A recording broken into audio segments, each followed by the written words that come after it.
Hello hi student, welcome back my channel.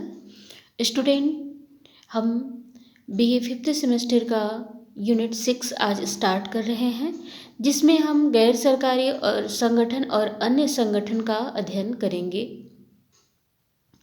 जो सामुदायिक विकास में सरकारी और गैर सरकारी संगठन कार्य करते हैं, उनका अध्ययन आपको इस यूनिट में करना है। ठीक है, तो यूनिट 6 आज हम स्टार्ट करते हैं।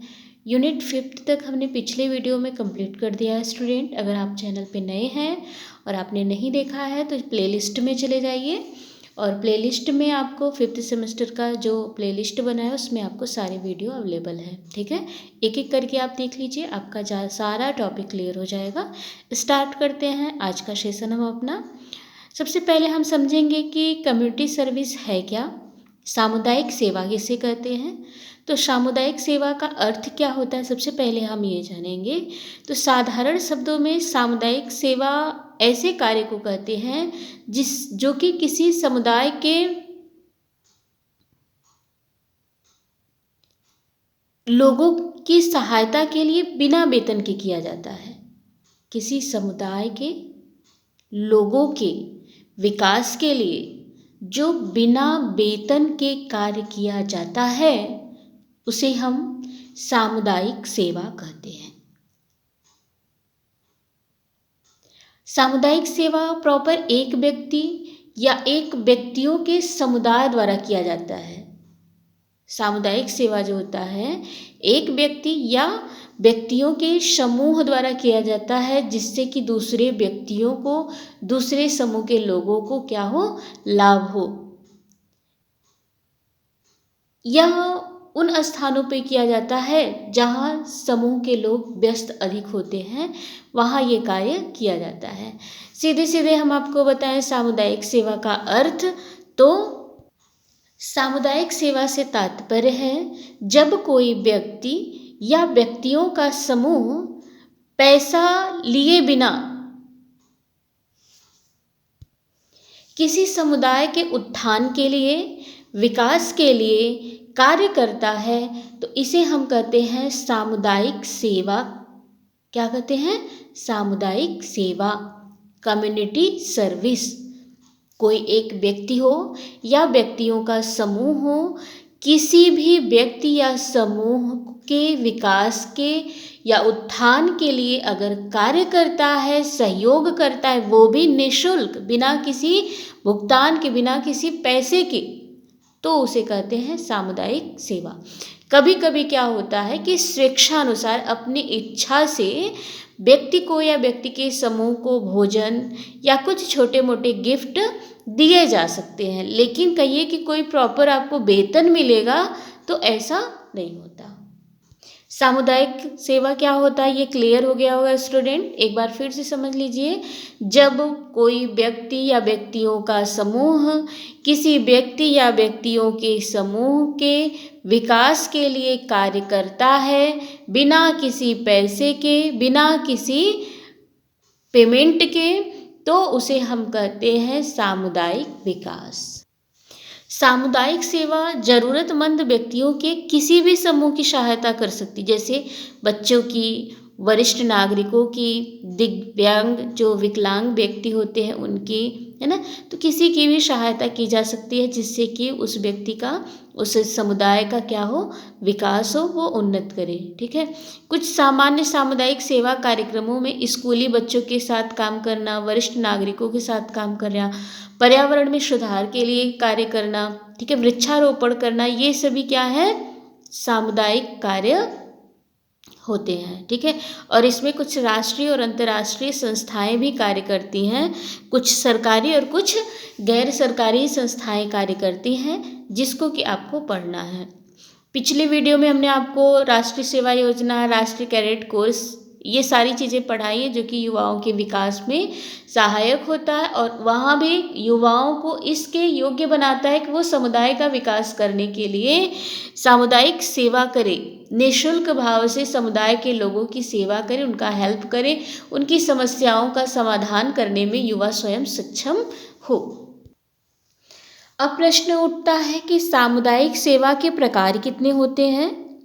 तो सामुदायिक सेवा जो होता है विभिन्न क्षेत्रों में किया जा सकता है, विभिन्न आवश्यकताओं की पूर्ति के लिए। जैसी समस्या होगी उसकी आवश्यकताओं की पूर्ति के लिए, समस्या के समाधान के लिए सामुदायिक सेवा के विभिन्न क्षेत्र होते हैं। जैसे सामाजिक सेवाएं,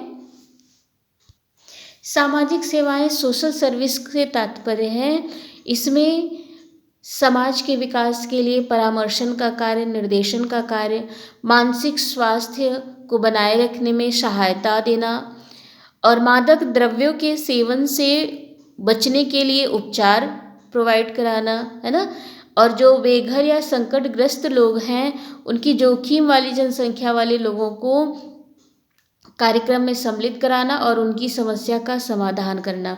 कहने का मतलब जिससे समाज का विकास हो। समाज में जो समस्याएं हैं, जैसे किसी के पास घर नहीं है तो किसी तरह से वो अपना जीविकोपार्जन कर रहा है तो उसके जीविकोपार्जन में हेल्प कर देना, जैसे कि उसके जो जीविकोपार्जन है आराम से हो। घर नहीं है, बेघर है, तो उसको आवास प्रोवाइड कराना, आवास पास करवा करके बनवाना, है ना। और इसके साथ कोई व्यक्ति है जैसे मादक पदार्थों का बहुत ज़्यादा सेवन करता है तो वो कैसे उसको छोड़ेगा, उसका हानि क्या होगा, उसका इफेक्ट उसके बॉडी पे क्या पड़ता है, ये सारी चीज़ें उसको समझाना जिससे कि वो क्या करे कि उससे दूर हो जाए। व्यक्ति अपने स्वास्थ्य को कैसे स्वस्थ रख सकता है, कैसे रोगों से बच सकता है, इन सारी समस्याओं का समाधान बताना, समझाना, निर्देशन करना, ये सारी काम आते हैं इसमें। दूसरा होता है स्वास्थ्य सेवाएं। स्वास्थ्य सेवाएं जिसे हम स्वास्थ्य से संबंधित सेवाएं, आप समझ पा रहे हैं स्वास्थ्य सेवाओं से तात्पर्य क्या होता है। तो सामुदायिक स्वास्थ्य केंद्र जो होता है, टीकाकरण कार्यक्रम, कल्याण कार्यशालाएं एवं निवारक स्वास्थ्य सेवाएं इसमें आती हैं। जैसे जो भी हेल्थ से संबंधित इशू हो रहे हैं उसका निदान व्यक्ति कैसे कर सकता है।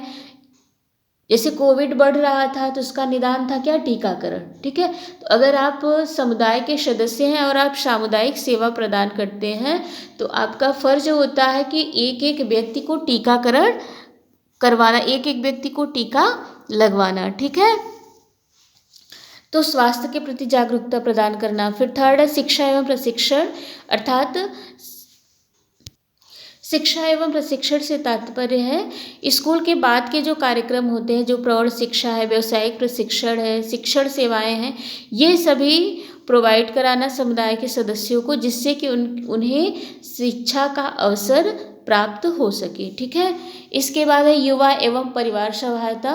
परिवार में बहुत सारी समस्याएं उत्पन्न होती हैं, जैसे बच्चों के देखभाल से संबंधित सेवाएं, समुदाय में परिवार तथा बच्चों की सहायता के लिए पालन पोषण संबंधी सेवाएं, परिवार परामर्श एवं युवा विकास कार्यक्रम प्रदान करना इसके अंतर्गत आता है। युवा एवं परिवार सहायता से तात्पर्य है कि युवाओं की भी कुछ समस्याएं होती है, परिवार की भी कुछ समस्याएं होती, तो उनको सॉल्व करना और अच्छा जीवन यापन व्यतीत करने के लिए उनको हेल्प करना ही युवा एवं परिवार सहायता है। ठीक है, बुजुर्ग एवं वरिष्ठ सेवाएं, इससे तात्पर्य है कि जो वृद्ध व्यक्ति हैं, जो बुजुर्ग होते हैं, उन्हें स्वस्थ रखने के लिए भोजन वितरण कार्यक्रम, घरेलू स्वास्थ्य नियम, वरिष्ठ नागरिकों के लिए सामाजिक गतिविधियां, ये इत्यादि इसमें शामिल है। जैसे कोई वृद्ध व्यक्ति है तो उसके स्वास्थ्य का देखभाल कैसे किया जा सकता है, उसका भोजन कैसे होना चाहिए, ये सारी चीज़ें यहाँ बताई जाती हैं, समझाई जाती है। तो बुजुर्ग के प्रति, वरिष्ठ नागरिकों के प्रति भी यहाँ सेवाएं प्रदान की जाती है। फिर है आवास तथा बेघर सेवाएं, जिनके पास आवास नहीं है, बेघर हैं, उन्हें आवास प्रदान करवाना, ये सारे कार्य जो होते हैं ये सामुदायिक विकास कार्यक्रम के अंतर्गत आते हैं। पर्यावरण सेवा का मतलब आप समझ रहे हैं कि पर्यावरण संरक्षण करना, स्वच्छता का प्रयास करना, समुदाय के भीतर जो समस्याएं हैं, जैसे गंदगी अगर है तो उसको कैसे दूर किया जा सकता है, ये सारी समस्याएं समाधान करना। ठीक है, इसके बाद है पर्यावरण सेवा के बाद सांस्कृतिक तथा मनोरंजन कार्यक्रम। सामुदायिक सेवाओं में समुदाय के सांस्कृतिक जीवन को भी समृद्ध करने के लिए सांस्कृतिक कार्यक्रम, मनोरंजन कार्यक्रम, पुस्तकालय इत्यादि सभी को शामिल किया जाता है, जिससे क्या होगा कि हमारी संस्कृति का विकास होगा, हमारी संस्कृति को हमारी नई पीढ़ी भी समझेगी और इसके साथ साथ हमारा मनोरंजन कार्य भी होगा। इसके बाद है आपातकालीन एवं आपदा राहत। जब कभी कभी क्या होता है कि समस्याएं उत्पन्न हो जाती हैं, आपदाएं आ जाती हैं प्राकृतिक रूप से, तो उनसे कैसे राहत मिले, राहत करने का प्रयास भी, राहत दिलाने का या प्राप्त करने का प्रयास भी सामुदायिक विकास सेवाओं के अंतर्गत आता है। इसके बाद स्वयं सेवक एवं नागरिक सहभागिता। इसमें समुदाय के जो सदस्य होते हैं उन्हें स्वयं कार्य करने के लिए प्रेरित किया जाता है, उनको उत्साहित किया जाता है कि वो स्वयं कार्य करें, अपनी भी सहभागिता को प्रस्तुत करें, जिससे कि हमारी समस्याओं का समाधान किया जा सकता है। ठीक है। अब प्रश्न उठता है स्टूडेंट की सामुदायिक सेवा का महत्व क्या है? क्या कम्युनिटी सर्विस का कुछ इम्पोर्टेंस है? बहुत इम्पोर्टेंस है। सबसे पहली बात तो सामाजिक एकजुटता, कहते एकता में शक्ति होती है। सामुदायिक सेवा से विभिन्न पृष्ठभूमि के, विभिन्न स्थान के लोग एक समान लक्ष्य की दिशा में कार्य एक साथ होकर के करते हैं। वे व्यक्ति जो दूसरों के साथ एकजुट रहते हैं, संबंध बनाते हैं, समुदाय के भीतर अपनेपन की भावना विकसित करते हैं, जिससे कि उनमें सामाजिकता का विकास होता है और एकता का विकास होता है। एक बार फिर से समझ लीजिएगा, सामुदायिक सेवा का बहुत ज़्यादा महत्व होता है। सबसे पहले तो सामाजिक एकजुटता उत्पन्न होता है, समाज के लोगों के प्रति, एक दूसरे के प्रति प्रेम की भावना उत्पन्न होती है और एकता की भावना उत्पन्न होती है। कोई बड़ा से बड़ा कार्य हो, अगर सभी व्यक्ति एकजुट होकर के कार्य करते हैं तो वह बहुत आसानी से हो जाएगा। तो सामाजिक एकजुटता का भाव इसमें उत्पन्न होता है। हेल्पिंग नेचर उत्पन्न होता है, एक दूसरे के प्रति सहयोग की भावना उत्पन्न होती है। ठीक है। सामाजिक एकजुटता मतलब समझ में आ गया, समाज में एकता उत्पन्न होती है। कैसे? सामुदायिक सेवा के द्वारा। जैसे आपके पास कोई समस्या है, हमने सॉल्व कर दिया, तो आपके मन में हमारे प्रति प्रेम उत्पन्न होगा, है ना। इसी तरह से कड़ियाँ बढ़ती जाएंगी, हम आपका करेंगे, आप किसी और का करेंगे, हम लोग मिल करके किसी और की समस्या का समाधान करेंगे, तो क्या होगा कि हमारे प्रेम आपस में बढ़ते जाएंगे, हमारे समूह के, हमारे समाज की जो स्थिति है वो सुधरती जाएगी, अच्छी होती जाएगी। तो एक दूसरे के प्रति ईर्ष्या द्वेष न रख करके हम एक दूसरे के प्रति सहयोग की भावना को स्थापित करते हैं। नेक्स्ट है सामाजिक मुद्दों को प्रकट करना। हमारे समाज में क्या समस्याएं हैं, उन समस्याओं को प्रकट करने में भी सामुदायिक सेवाएं महत्वपूर्ण भूमिका निभाती है। कभी कभी क्या होता है कि हम ये जान ही नहीं पाते कि हमारे समाज में कैसी कैसी समस्याएं हैं, और जब हम समस्या को जानेंगे नहीं तो हम समाधान भी नहीं कर सकते। तो हमारे समाज में कौन कौन सी ऐसी समस्या है, कौन कौन सी ऐसी मुद्दे हैं जिनसे कि हमारे समाज के लोग परेशान हैं, उनको जानने की, उनको समझने की अवसर प्राप्त होती है। इसके साथ साथ हम उन संसाधनों का प्रयोग करते हैं जिससे कि उस समस्या का समाधान हो और समाज के लोग स्वस्थ मस्त आनंदपूर्ण जीवन व्यतीत कर सकें। इसके बाद है स्वयं सेवा तथा नागरिक सहभागिता। सामुदायिक सेवाओं के द्वारा स्वयं मतलब अपने से अपनी सहायता करना, इसके साथ साथ नागरिकों के सहयोग से समस्याओं का समाधान किया जाना, ये दोनों इसमें सम्मिलित होते हैं। इसके साथ साथ समुदाय के लोगों में एक समाज के प्रति, समुदाय के प्रति अपनी जिम्मेदारी की भावना भी बढ़ती जाती है। अगला है व्यक्तिगत वृद्धि एवं विकास। सामुदायिक सेवाओं में सहभागिता द्वारा व्यक्तिगत विकास में भी वृद्धि होती है, क्योंकि जब हम दूसरों की हेल्प करते हैं ना, अपने कौशल के द्वारा हम दूसरों का हेल्प करते हैं, तो कहीं ना कहीं हमारा कौशल भी विकसित होता है, हमें भी एक नई उपलब्धि मिलती है। बात समझ में आ रही है ना। जब हम किसी का हेल्प करते हैं तो हमारा भी कौशल विकसित होता है। जैसे मैं आपको पढ़ा रही हूँ, हम पढ़ रहे हैं, हम पढ़ाएंगे तभी जब हम पढ़ेंगे, तो आपको पढ़ाते समय हमने भी तो पढ़ा, हमारे भी ज्ञान में तो वृद्धि हुई। मैं क्या कर रही हूँ, आपको पढ़ा रही हूँ, है ना, मैं आपको पढ़ा रही हूँ, लेकिन आपको पढ़ाने के लिए मुझे पढ़ना पड़ा, पहले तो मैंने पढ़ा स्वयं, फिर मैं आपको पढ़ाते समय पढ़ी। इससे क्या हुआ, एक तो मैंने कार्य किया, आपको पढ़ाया, और दूसरा क्या हुआ, मेरे स्किल का डेवलप हुआ, मुझे भी तो ज्ञान मिला, है ना।